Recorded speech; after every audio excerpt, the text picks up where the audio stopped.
Welcome to the Nightcap. It's your girl, Carolina Sanchez, and we're dating right in 2025.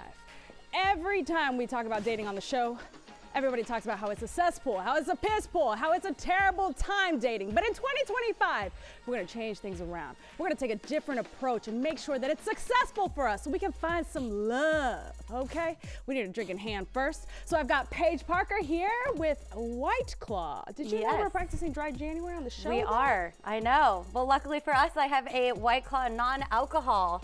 We have a 0% alcohol seltzer, 4 different flavors. And we mixed up a little cocktail for you. Amazing. What is this? It's pineapple juice, a little bit of coconut water, and our mango passion fruit 0% seltzer. Oh my God, everything about it feels tropical and delicious and refreshing. Delicious. And I can drink this. All right, well, I won't be able to get some loose lips on the couch because there's no alcohol, but we're gonna get into it regardless. So let's go. Yeah, what's up for a nightcap? Chill, you know, kick back.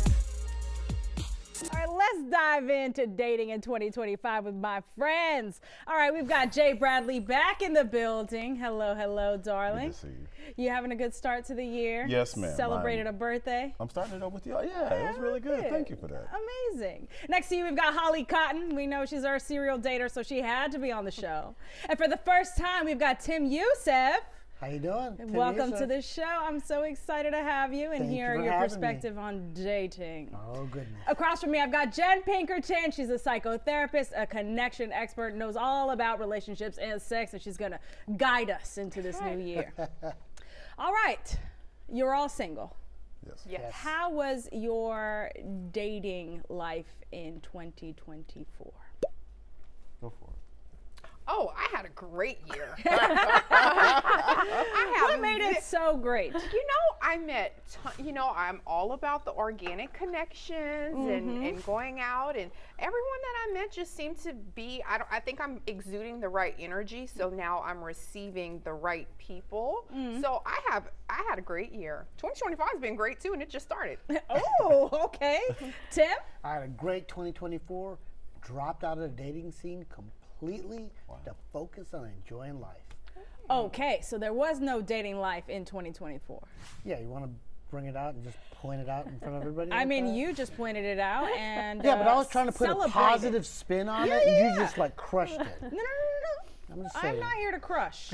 Okay, I'm here to just explain, darling. Welcome back to the streets, man. Yeah, welcome back to the 2025. Jay, how was your 2024? It was chill. It was slow boogie. I probably went on a couple dates, but nothing too crazy. Nothing too crazy.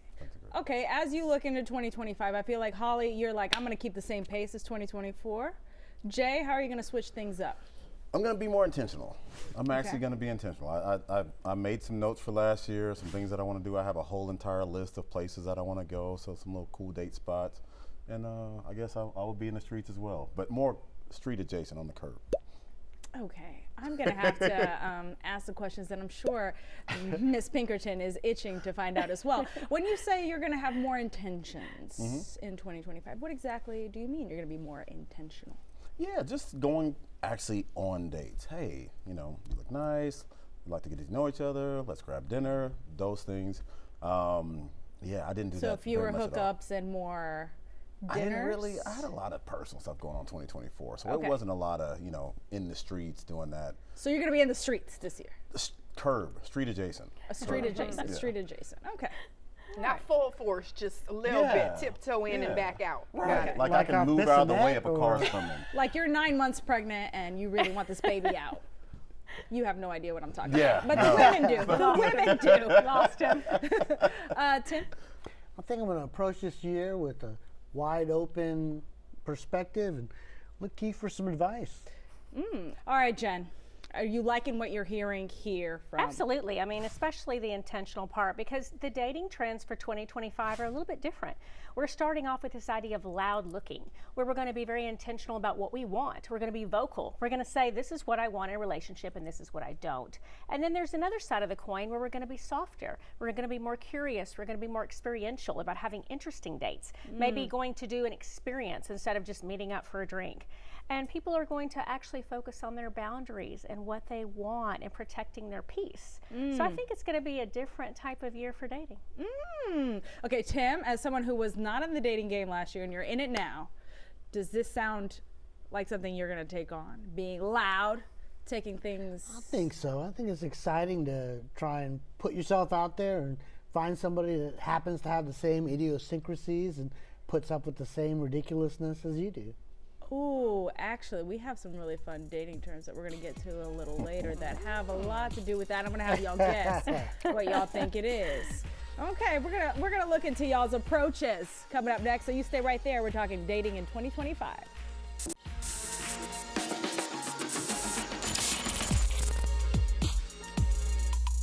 Welcome back to the Nightcap. We're talking about our approaches to dating in 2025. Things are going to be different and better. Okay, we've got Jay, Holly, Tim, and Jenn Pinkerton, who's outlined, you know, some of the trends that is loud looking, soft dating, Yes. and our boundaries.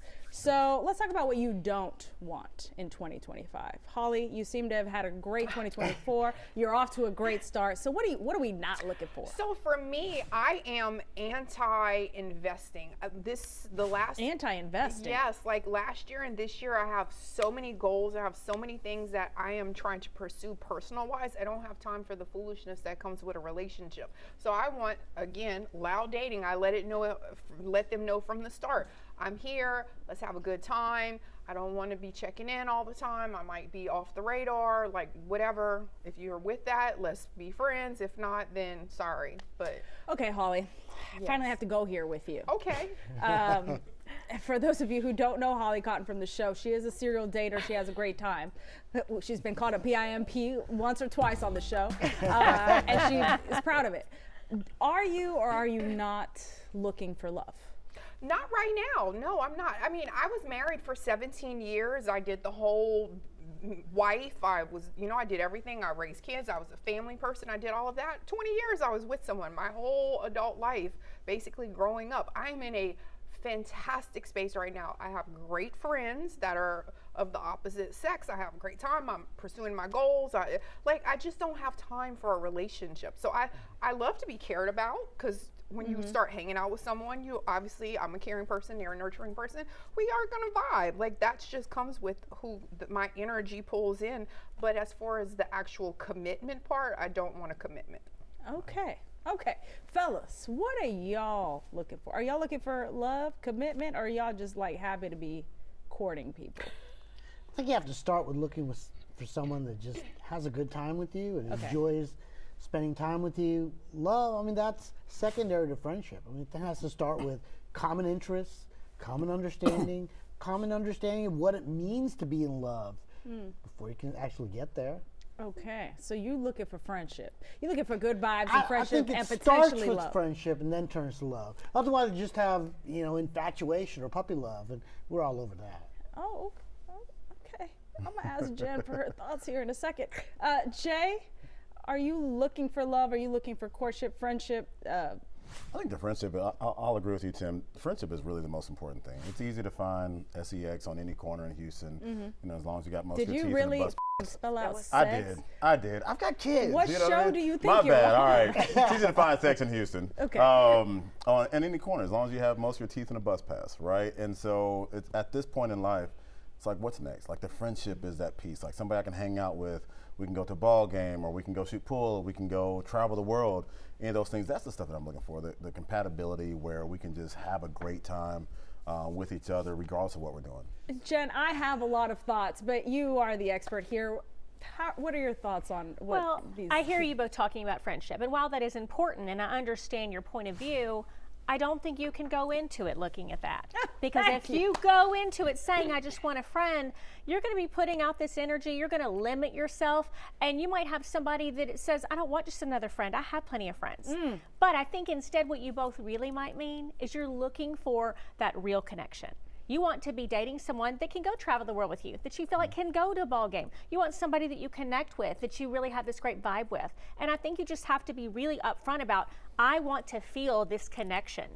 And if we don't have this connection, maybe I don't even want to have sex with you, like you're talking about. Sex comes easily. He's You know, talking about anybody can do SEX. that. That's right. different. Thank you. It's different. Anybody SEX, yeah, can have totally sex. different. That's right. word. But to find someone that you can connect with, that is what everybody's really looking for. You know, for me, I agree with you, right? The friendship, what that looks like for me is I don't want to date somebody that I can't be friends with afterwards.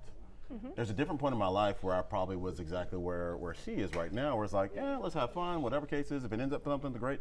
But can we have a connection that lasts longer than just the SEX? Right? Can we have a conversation that, you know, and once that connection is there, then that determines what type of relationship we can have. Right? So if we can be friends, then we can build on that. And I'm not saying I'm looking for just a friend of like, okay, we just want to go to Barnes and Noble together. But I do want to have somebody that I do consider a friend. And it starts in the beginning, way before the SEX. And we kind of mature it to where it grows to.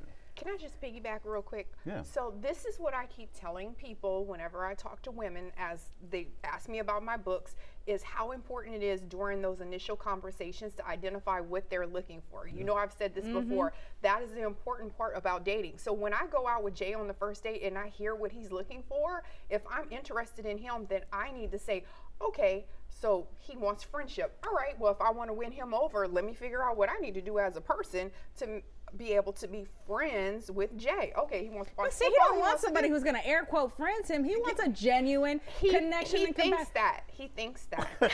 I don't need you to trick me into, oh wow, she's cool and we friends, and then all of a sudden No, after I I'm give it I'm to saying SEX, that now I'm out here. While they sort this out, you stay right there. We'll be right back.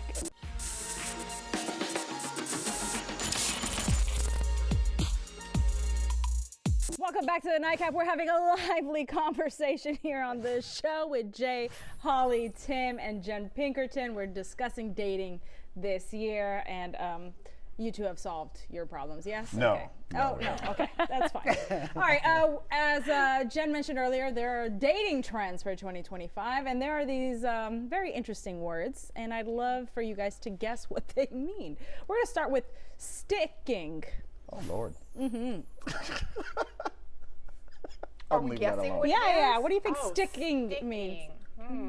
I just spelled a SEX. I'm not even going there. Maybe I think sticking might be leaving someone to pay the bill. Like I'm sticking you with it because now I'm sneaking out the back door because you suck. Wow. I'm hoping it has something to do with post-it notes, but that may not be the case. No. Okay. Oh, I'm just going to allow you to enlighten me. Yes. Okay, so this means to stick around despite an ick. Like even if you're icked, like you're gonna I don't rough like it that. out I and need try. that one to go out in 2025. Okay. As soon as you're icked, you're out. So there's a fine line between sticking and stalking, that seems. I don't know about that. But I try to encourage people to get past some of the icks, because sometimes the icks are too quick. That's literally it. They Quick want icks. you to stick. So even Right. Jen agrees with this. Yes, not in that terminology Yeah, specifically. that's a weird term. But yes, I think that it's so easy for us to say, this gives me the ick, that gives me the, you know, I'm done. I'm not interested. Versus maybe trying to realize, okay, why do I feel that way? What's that about? And is there some room here for me to look at it a little bit differently? Because there's being picky and having standards and knowing what you want, but then there's also being a little ridiculous. Yeah. And we have to recognize that we're not perfect and no one else is going to be either. What are we willing to acquiesce on and what are we not? I think there's also a line of like, at this point, I don't have to teach somebody certain things, right? Like if you don't know how to use your utensils well at the table, I shouldn't be teaching you at this big age what those things are. So I'm gonna be okay with my ick on that one, but there's other things I definitely agree with Yes. you on. He's like, that ick That will is- remain. that ick is out. Yeah. But we get She to will be decide, right? We get Yeah. to pick, to say, you know, here are my top 10 things and I'm not budging on. And that is okay. The longer Those you're are boundaries. single, the less you're sticking too, because now you're like, 'Cause the pool has pee in it. I'll just stay single. I gotta deal with that. Yeah, there's a momentum that comes with being single that I think is kind of hard to overcome sometimes. If you have a good life, you have good friends and family, it's okay being single because you're happy with a fulfilled life. You don't need someone else to complete you. You find other ways to fulfill those things, right? Like, so compatibility. I got a dog I feel last like y'all year. are convincing me that you don't want to really date No, in but 2025. it's just like if you're gonna get out of whatever your comfort zone is, then it's gonna be for somebody special. Okay. Right, and so that really says a lot about that person. Like, man, I was happy on the bench. But you know what?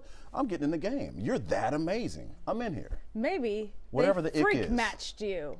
What do you think freak matching means? Oh, where my freak matches your freak. So, you're Definitely. into That's what I was gonna say. the You're choking into- sex, then so am I.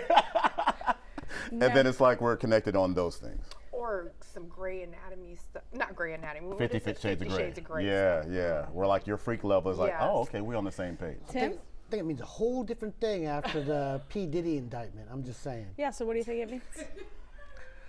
I think it's something you should never admit in court or in text. Okay. The lawyer's coming out, folks. The lawyer's coming out. It's actually what you were alluding to a little earlier in the show, which is like the idiosyncrasies, like the little things about you we that are missed that weird. Does that mean we're We freaks? told her That's that. right, freak. Yeah. Y'all freakness is the kinkiness, okay? Yes. It's a very different kind of freak. Okay? We were all like, yeah, the red room, the red room. And not y'all saying 50 Shades of Grey, of all things. I'm sticking to just SEXs. I don't know anything about it. Wow, vanilla over here. And there's nothing wrong with vanilla. And last but not least, greenkeeping. Oh my God. Go for it, Tim. Personal hygiene? Money, not wanting to spend money on someone. I kind of went to like manscaping or not manscaping, but I don't know. Like keeping the greens like it's a You it's a know, golf like a course. putting I don't green. know. No, bonding over your dark side. What? It's Who trauma made bonding. this It's list? basically feeling like we've experienced a lot of bad things. We maybe have had things in our childhood or traumatic experiences, and we're going to connect over the dark parts of us. It's a Green thing. keeping? It's a real Where do they thing. get Is these that a terms? good It's a thing green or a flag? bad thing, Jen? Well, I think you can look at it in two different ways. Obviously, we're going to enjoy if we have something to talk about with somebody else. They're going to understand us. They're going to relate. But I actually want people to work and lean into healing from the things that have been traumatic for them, and to understand, although healing is never linear, we do want to continue to work on ourselves and our narratives and how we look at the world and how we look at ourselves. And if we're constantly with someone who's maybe bringing us down, I'm not sure if that's necessarily the best way. So I think it depends on the specific way that you're doing that. Yes. Okay, for people at home, Jen, who are like, all right, I do want to make this a successful year for me and hopefully find my love in 2025, how should they approach dating? I think number one is have that energy where you're excited about it. Be excited about it. It's a new year. We can embrace something new and exciting. Think about being intentional. Think about, yes, having your boundaries and protecting your peace, but also being curious and excited of how can I shake things up? What can I do that's different that I didn't do last year? Can I go different places? Can I have different types of dates? Can I try to integrate in new groups or different ways to meet different types of people? You know, if you've never done online dating, maybe this is the year to do that. If you've never gone to, specific events, maybe this is the year to try that. Step outside of your comfort zone a little bit, because when we do that, we actually grow. Yay, I love it. All right, well, cheers to y'all. Jay and Tim, I hope you find your friends. And Holly, keep doing what you're doing. Stay boo. pimping, baby. Stay pimping. All right, coming up next, I'm heading behind the bar because we got 0 proof White Claw. Stay right there. We'll be right back.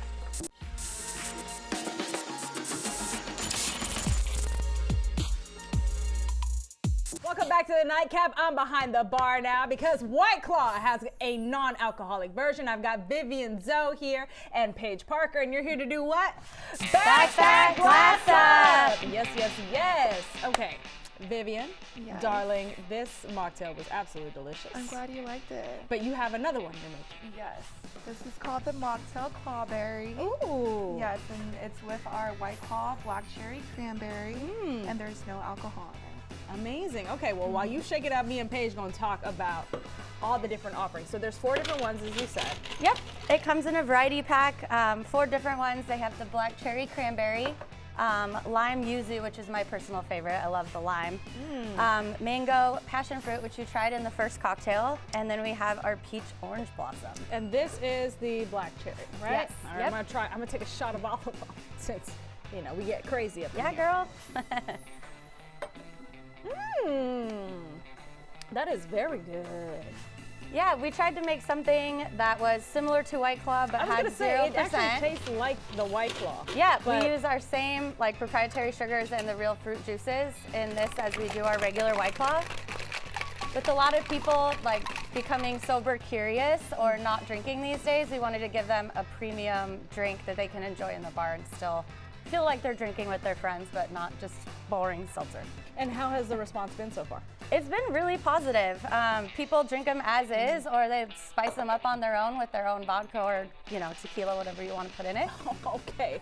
She said if you damp January, you Yes, can add a little damp stuff. January. Okay, and this is your favorite, the lime yuzu? The lime yuzu is my favorite. I'm a lime girl. I like that citrus. Ooh, that is good. That is good. Yeah. And I love the mango passion fruit. Oh, baby. Okay, Vivian. All right, so what all was in this? So we have our White Claw 0% no alcohol seltzer. It's black cherry cranberry with our cranberry juice. We have our honey, and then we also have coconut water. Oh, perfect. Refreshing. This is delicious. See, you can have fun this dry January, baby, and beyond. Just add, you know, a shot of vodka or tequila. All right, cheers to you. We'll see you guys next time. And, baby, you're going to have a great dating year, even if you're dating your spouse. See you guys next time.